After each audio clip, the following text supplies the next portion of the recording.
Tonight on the program, following Min Aung Hlaing's visit to Thailand, how will the visit strengthen bilateral trade and relations as a whole? Then we dive into the reality of being a Thai interpreter through a newly released film. And how Poland wants to pivot its relations with Thailand and Asia.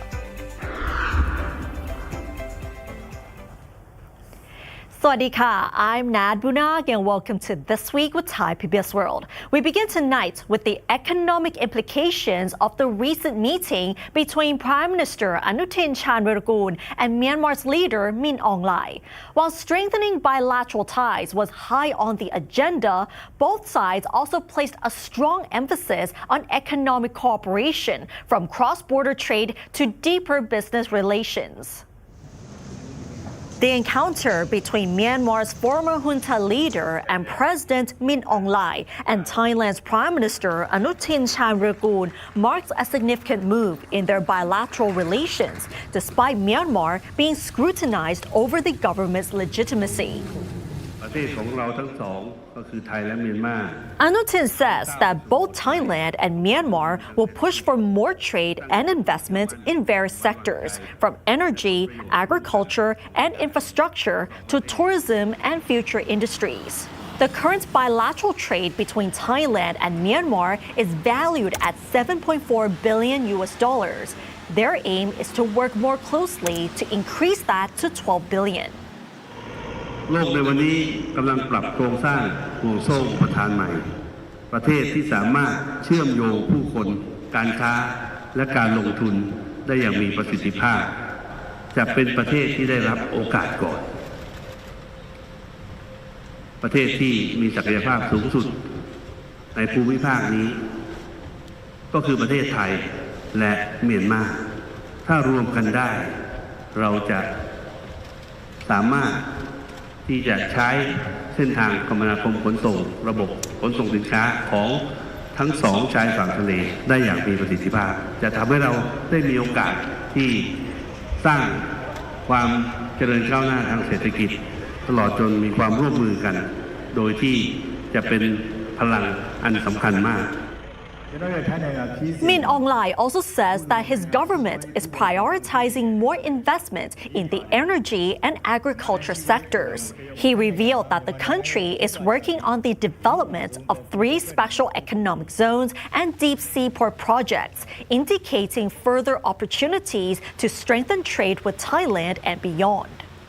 မြန်မာနိုင်ငံအနေနဲ့စိန်ခေါ်မှုတွေနဲ့ရင်ဆိုင်ရတဲ့အချိန်တိုင်းမှာထိုင်းနိုင်ငံဟာမိတ်ဆွေကွန်ပျူတာဆိုတာအစီအရပ်တည်ပေးခဲ့ပြီးနားလည်မှုယုံကြည်မှုနဲ့အပြန်အလှန်နိုင်ငံရဲ့လက်ရှိလိုအပ်ချက်ကိုဖြည့်ဆည်းပေးနိုင်ဖို့အတွက်စွမ်းရည်စရာအခြေခံစောင့်အောင်ရင်းနှီးမြှုပ်နှံမှုကိုအလေးတိုင်းဖြစ်ပေါ်လက်ရှိပြီးစိုက်ပျိုးရေးမွေးမြူရေးနဲ့လေယာအခြေခံကုန်ထုတ်လုပ်ငန်းတွေပြန်လည်ပြည့်ဖြိုးမဲ့စွမ်းရည်ထုတ်လုပ်မှုလုပ်ငန်းတွေပညာရေးကျန်းမာရေးနည်းပညာနဲ့ digital ဝန်ဆောင်မှုလုပ်ငန်းတွေမှာလာရောက်ရင်းနှီးမြှုပ်နှံဖို့လည်းဖိတ်ခေါ်လိုပါတယ် If we look at the bilateral trade between Thailand and Myanmar over the past year, according to Thailand's Commerce Ministry, Myanmar ranked as Thailand's 21st largest trading partner overall and also the 8th largest among ASEAN trading partners. Bilateral trade between Thailand and Myanmar was recorded at $7.3 billion in 2025, and the majority of this trade volume comes from border trade, which was recorded at $5.8 billion. And looking at the trade balance between the two countries, Thailand exported $4.4 billion of goods to Myanmar and imported goods worth $2.9 billion. And this gives Thailand a trade surplus of about $1.4 billion. So the overall trade between the two countries is not looking too bad, despite the ongoing internal conflicts in Myanmar. Meanwhile, its bilateral trade during the first half of 2026 was recorded at $3.8 billion. And if we look at the major imports and exports, the top imports from Myanmar included natural gas and agricultural products, imports of which Thailand has been relying on Myanmar for so many years, while Thai exports to Myanmar include industrial goods, machinery, fertilizers, and consumer products. This is why both governments governments do see hope in strengthening economic cooperation, especially in the energy and agricultural sectors going forward. Meanwhile, international trade expert Dr. At Pisanwanit says that the goal to expand bilateral trade from $7 to $12 billion is achievable, but with constraints. อุปสรรคที่เราจะต้องคุยกับเขาเรื่องสำคัญในเรื่องของการขนส่งเนี่ยผมคิดว่าคงคุยยากเพราะว่ามันต้องผ่านตามชายแดนมีชนกลุ่มน้อยอันนี้ก็คงต้องใช้เวลาในการแก้ไขแต่อุปสรรคอันหนึ่งที่เราสามารถจะคุยกับเขาได้ก็คือเรื่องของimport license หมายความว่าผู้นำเข้าในเมียนมาเนี่ยถ้าอยากจะนำเข้าสินค้าจากประเทศไหนจะต้องไปขอใบอนุญาต import license จากรัฐบาลหรือหน่วยงานของเมียนมาซึ่งก็ไม่ใช่เรื่องง่ายอันนี้อาจจะต้องคุยกับเขาว่าทำอย่างไรที่จะทำให้ลดระเบียบกติกาต่างๆให้ง่ายขึ้นในอันที่หนึ่งอันที่สองเนี่ยผู้นำเข้าในเมียนมานอกจากจะต้องมี import license แล้วเนี่ยนะครับใบอนุญาตการนำเข้าแล้วเนี่ยผู้นำเข้านั้นจะต้องมี export earning อยู่ในมือ export earning ก็คือจะต้องมีสกุลเงินต่างประเทศที่ใช้เพื่อจะมาซื้อสินค้าในประเทศไทยหรือประเทศอื่น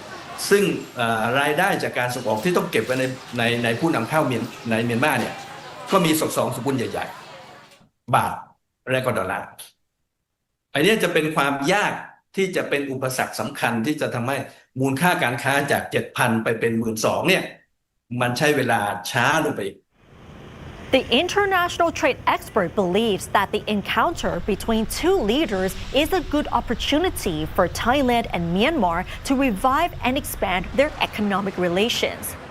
The existing constraints, which he thinks must be addressed to ensure a smoother economic cooperation, are reducing complexities in import licenses and legalizing migrant workers from Myanmar.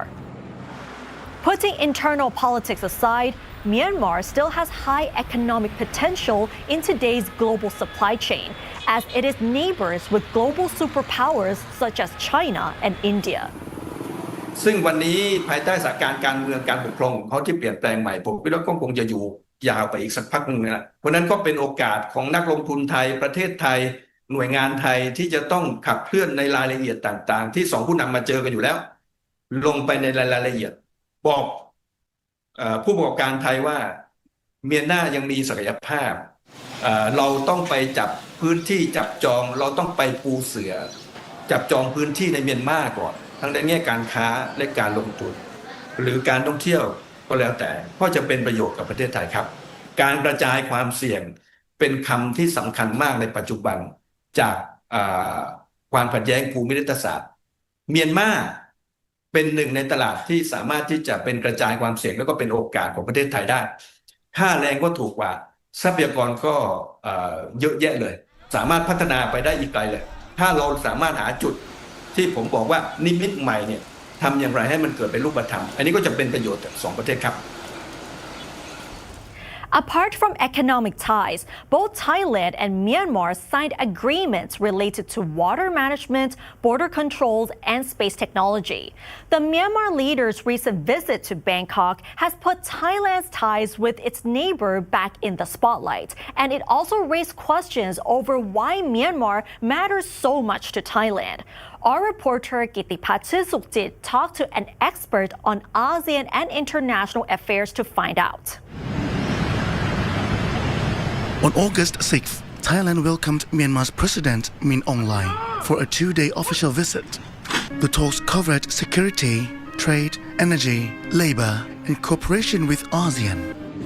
The visit also raised questions over why Thailand keeps engaging with Myanmar despite serious human rights concerns and political issues in their country. For Thailand, geography is a big part of the answer. An expert points to the 2,401-kilometer land border between the two countries. He says Myanmar matters to Thailand in two ways, as an economic partner and as a source of threats that can cross the border. The economic links include border trade, the export of natural gas, and Myanmar workers in Thailand.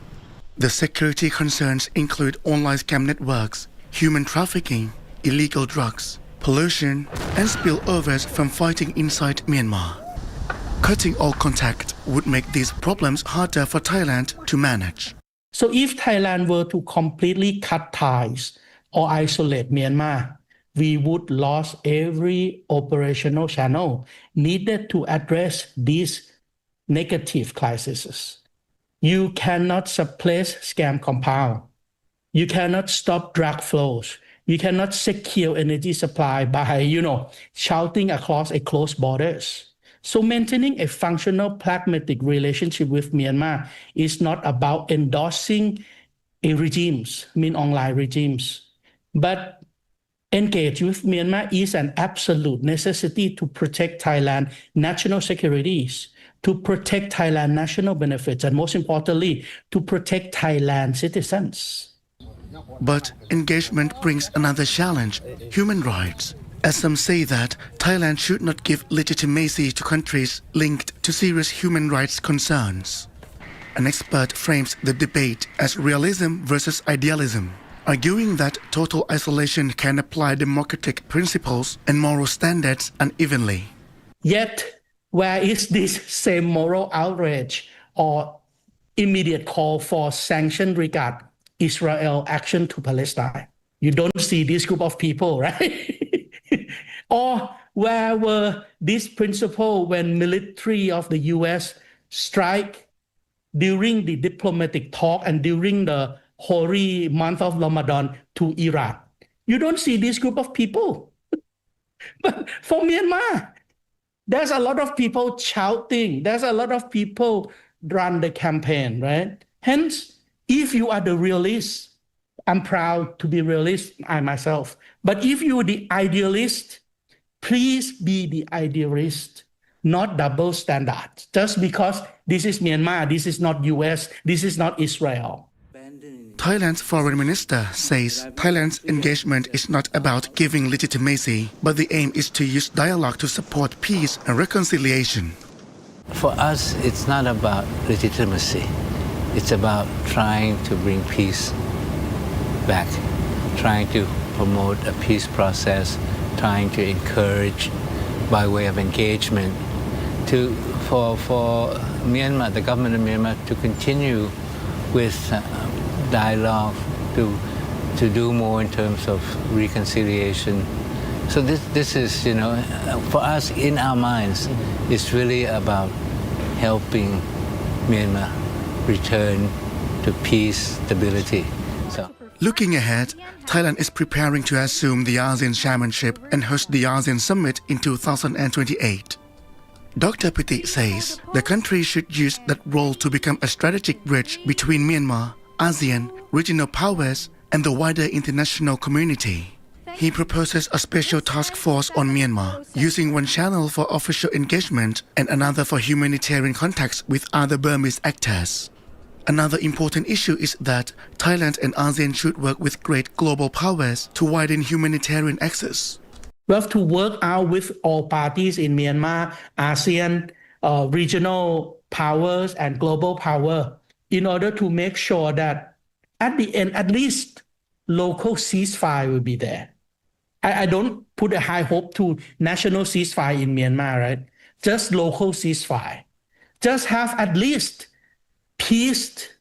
It may not sustain, understandable, because this country is in the war zone since 1960, but at least peace, humanitarian assistance, business opportunities, and get rid of all bad practices in order to make sure that Myanmar people, no matter what ethnic you are, and ASEAN people can live in peace within our region. For Thailand, Myanmar is not a distant issue. What happens there affects Thai security, trade, and livelihoods. The challenge is to stay engaged without compromising human rights. As the expert believes, the bridge only matters if it leads to safer borders, more humanitarian space, and a more stable Myanmar. Kittipat Chun Sukjit, Thai PBS World.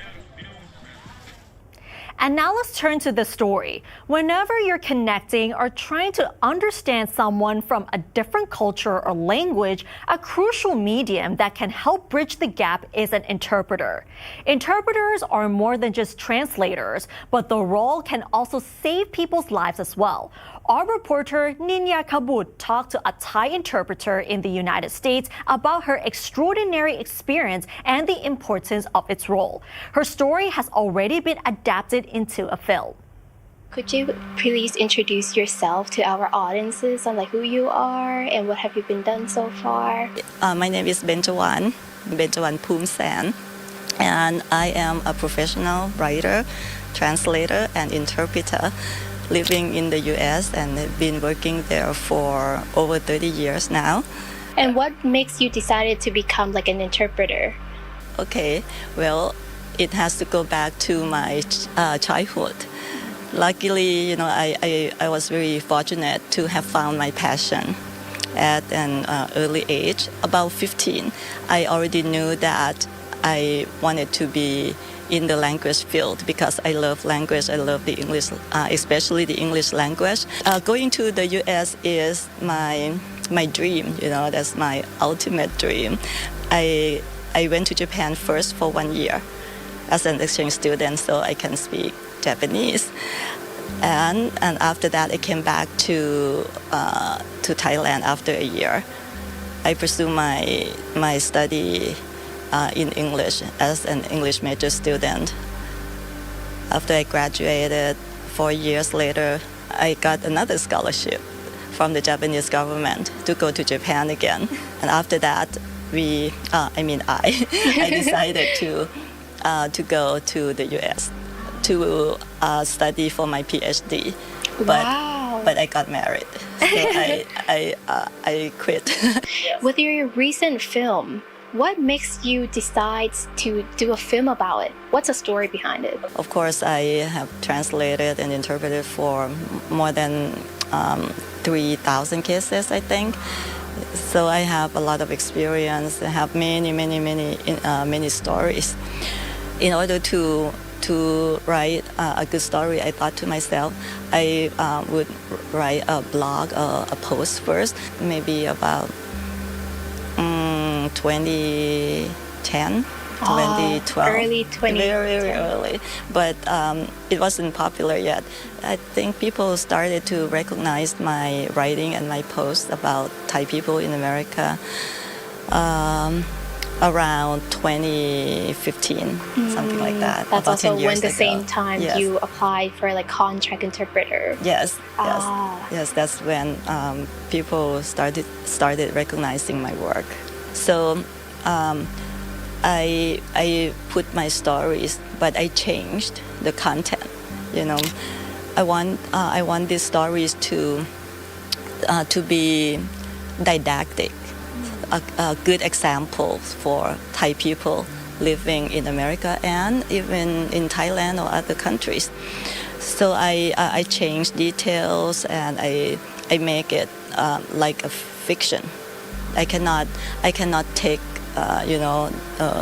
the content, the pure content from what I experienced into writing for the public. It's like my dream to have my own movie, Right. but I never thought that it would materialize. Right. So can you talk more about your movie, The Thai Interpreter? As a Thai interpreter is a story of myself telling the world about how an interpreter works, because there are not that many movies.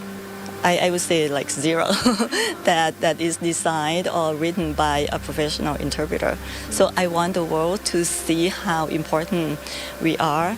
The second thing is I want to show Thai people in Thailand how Thai people in the U.S. really live, the real stories. When you see how Thai people live on social media and their real life, is different. Many times they don't want to tell their friends and families about how they really live and how they what a hard life they have to go through like that. And the next one is I want to show the world that Thai people can do something at this magnitude. Since you mentioned that your movie, you wanted to show how interpreter is like from an interpreter perspective, what is like the misconceptions about your job? Well, misconception about interpreters is mostly some people think that we can do everything, or they don't really know how to work with interpreters. Some people think that, interpreters can interpret everything. They speak too fast, they don't pause, they just use slang, they don't speak loud enough, or sometimes they just mumble. We can't interpret stuff like that. So they think that, I have an interpreter, I can just say whatever I want, and it's very difficult for us to interpret at times. So that's one of the challenges that we face because of the misconception of how we work and how we can do our limitations. Well, her story is definitely very impressive, especially finding out how many people she had helped as an interpreter in the United States. And now let's have a look at the other stories making headlines throughout the week in our weekly roundup. The government is considering amendments to the firearm law to impose tighter controls on guns, covering importation, sale, ownership, and transfers of ownership, with Prime Minister Anutin Chanvirakul proposing that gun ownership licenses be renewed every 3 years instead of being permanent.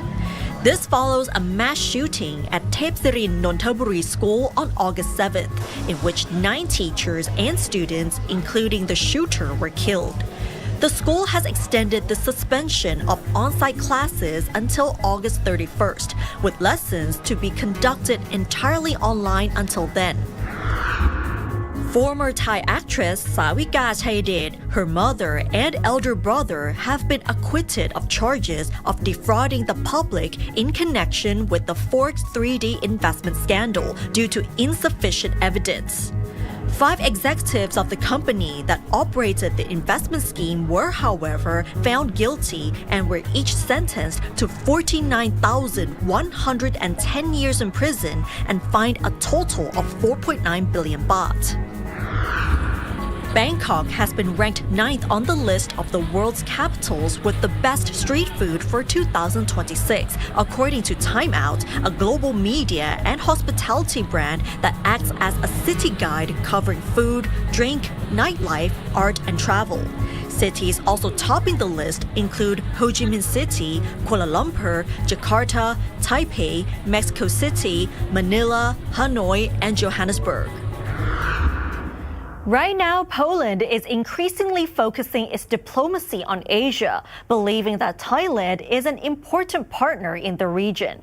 We recently talked to the Undersecretary of State of Poland's Foreign Affairs Ministry to discuss how they want to strengthen ties with Thailand and Asia as a whole, especially in international politics. Poland and Polish diplomacy is looking more to Asia. We consider Thailand as a very important partner for us in this part of the world.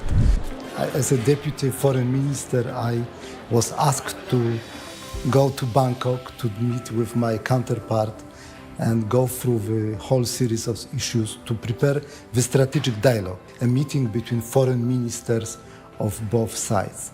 Also, we hope that this December meeting will be a very good occasion to sign several memoranda of understanding, several agreements, which will help to strengthen our bilateral cooperation. We are resuming this dialogue after a break, which was due to pandemic, for instance, but also we both believe, I mean Thailand and Poland, that in this time of global challenges, of wars, uncertainty, it's important to consult, to exchange our views on global politics, to exchange our experiences, to think how we can work together. As as the global dynamics are shifting, so why do you think Thailand is such a strategic location in terms of strengthening bilateral relations with Poland? Thailand and Poland are both serious regional middle powers, dynamic countries with dynamic economics. We consider ourselves as an example of success in Europe, in Central Europe in particular. And we believe that we can offer you a good market for your investments, for trade exchanges, and likewise we can profit from closer contacts with Thailand. Also, you are important in this part of the world. So this is one of the reasons why we aim at those closer contacts and closer relations with Thailand. Since you've been talking to several ministers here in Thailand, so what has been one of the main agreements that you've managed to finalize with Thailand? In the recent days, we managed to finalize agreements on cooperation between food and drug administrations, which will be signed soon. We are working on the MOU on cooperation between defense industries. Thailand is modernizing its army, Poland is modernizing its army. We are spending more on defense, so it's one of areas where we can do something together. But also we are thinking about closer cooperation between people. So there is an agreement between musical academies, musical universities of both Warsaw and Bangkok. Since Poland has been very active in terms of mediating the war between Russia and Ukraine, and the war in Russia and Ukraine has been going on for over 4 years already. So from Poland's perspective, how long do you think the war will last?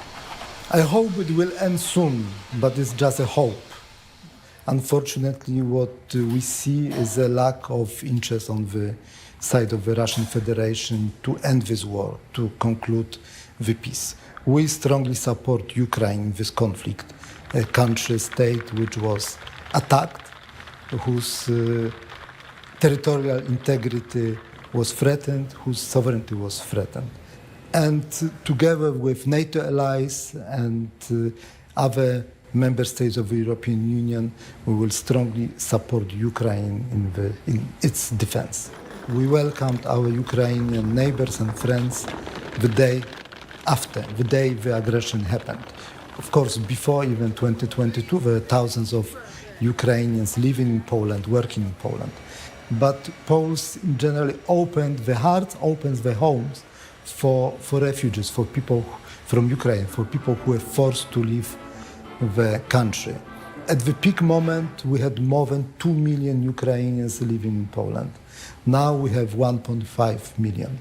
They are well integrated. They profit from our education system, medical, healthcare system, like us, like citizens of Poland. They work, they have access to the labor market, they were free to establish their businesses. In 2024, Ukrainian businesses established in Poland and Ukrainian workers working in Poland contributed 2.7% of our growth at the time. So it's a serious contribution. We have Ukrainian students at our universities. So I believe that they are very well integrated. It happened without special measures from the government. I have to stress there was no single refugee camp which had to be established. Refugees were welcomed to homes of my compatriots, and they stayed for a certain time before they became independent as our guests. Of course, when you have 1.5 million people arriving in a short period of time, there are certain tensions, certain consequences. Yes, we have them. but we try to solve them as peacefully as it's possible.